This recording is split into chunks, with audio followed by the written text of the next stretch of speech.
Daniel 8. The details. When the he-goat was strong, the great horn was broken, and for it came up 4 notable ones towards the 4 winds of heaven. Verse 8.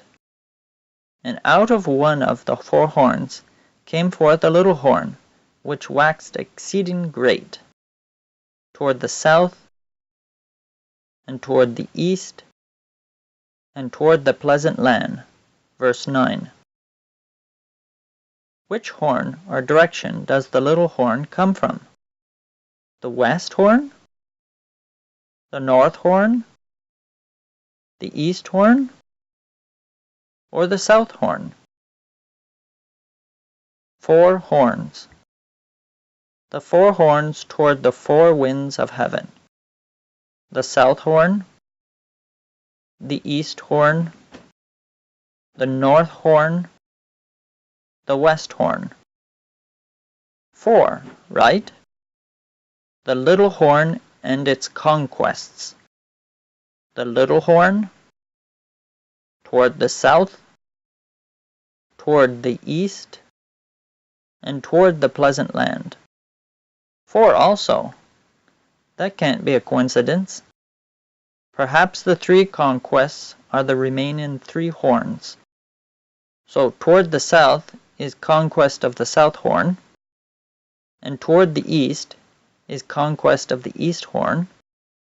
That means the little horn is either from the north horn or the west horn. For out of one of the 4 horns came forth a little horn. Daniel 8:9. And equivalently, it can be said that that means the pleasant land is either the north horn or the west horn. But which is which? How can we tell?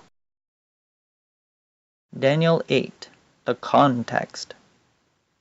The key to discovering which horn the little horn came from, and also which horn the pleasant land is in the context of the vision, the sanctuary.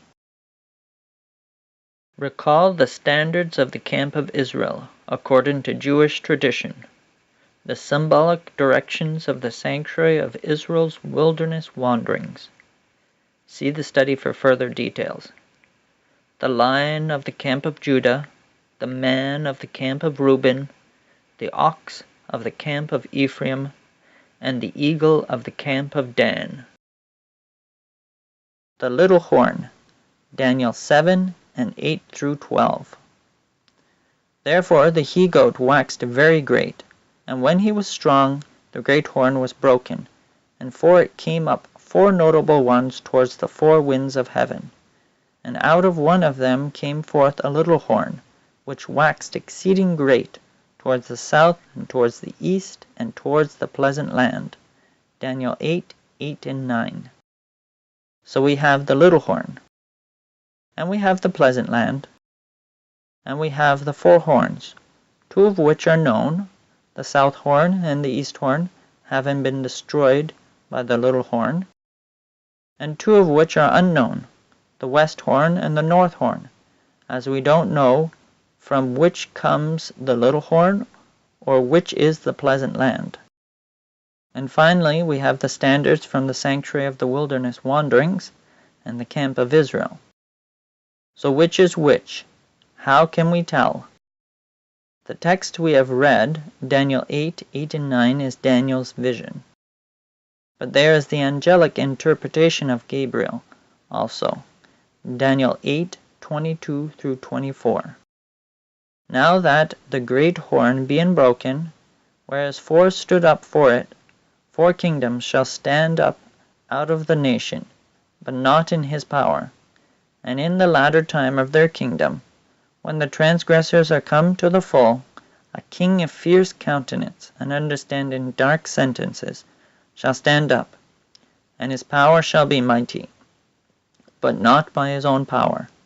And he shall destroy wonderfully, and shall prosper and practice, and shall destroy the mighty and the holy people. Daniel 8, 22 through 24. A king of fierce countenance is the little horn, and the mighty and the holy people is the pleasant land. Daniel would have understood these as being the Jews and Judea, respectively. Notice the descriptor of the king, of fierce countenance. The phrase fierce countenance only occurs but twice in the Old Testament. The Lord shall bring a nation against thee, the Israelites or the Jews, from far, from the end of the earth, as swift as the eagle flieth, a nation of fierce countenance. Deuteronomy 28:49-57. Note this nation of fierce countenance, as swift as the eagle flieth. And one of the standards of Israel, Dan's standard, the standard of the north, is an eagle. The little horn is from the north horn, which makes the pleasant land the west horn. Another quite natural name for the little horn is then the king of the north. Not surprisingly, he appears under this name in the book of Daniel, in Daniel 11. A quite natural question then arises. Why is the Jewish nation represented by a bull? The four horns to the four winds of heaven. The Jewish nation being the west horn, a bull. The wages of sin is death, Romans 6:23. We have two choices, both of which are illustrated in Daniel 9:26 and 27. And after 62 weeks shall Messiah be cut off, but not for himself.